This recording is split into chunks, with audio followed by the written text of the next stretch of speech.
May tinatawag po na barangay justice system, Attorney Paul, Mhm. no? Pakipaliwanag nga po kung ano po ito.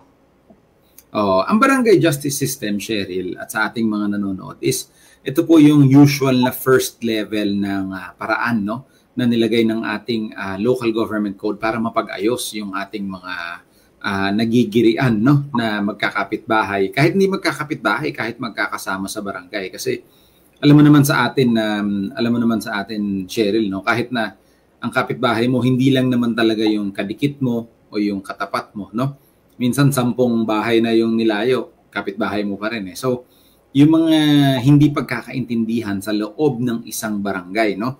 O di naman kayo ay barangay na magkakatabi, kayo ay generally required dumaan sa barangay, and may mga exceptions din dito, mamaya pag-usapan natin. So, yung barangay justice system natin, Cheryl, is yung first level. Ito ay yung uupo kayo sa harap ng isang lupon, no, sa isang pangkat, at pag-uusapin ho kayo. Halimbawa, yung kapitbahay lalapit magrereklamo sa barangay.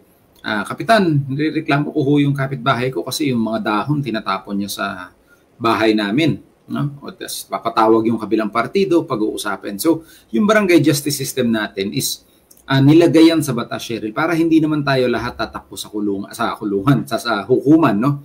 Hindi naman tayo lahat magre-report sa police. Kung pwede naman na pag-usapin muna natin, kasi kadalasan, no, lahat ho ng mga hindi pagkakaintindihan ay nadadaan naman sa maayos na usapan. So, I would say, Cheryl, no, na siguro 80 to 90% na mga alam kong disputes na dumaan sa barangay is thankfully nare-resolve. So, yung barangay justice system, ito yung parang community settlement. So, kayo po ay uupo sa mga kabarangay ninyo. Kilala nyo rin naman yan kadalasan, eh, no? Galing din sa community ninyo. Pag-uusapin yung partido, at hindi to isang beses, up to 3 times, even up to more times, kung papayag kayo. Pag-uusapin kayo, at kung magkakaayos kayo, magkakaroon kayo ng settlement doon. So essentially, barangay justice system is the first step bago ho tayo pumunta sa korte, bago ho tayo magreklamo sa iba pang otoridad ukol sa ating concern sa kapitbahay or sa mga kabarangay natin.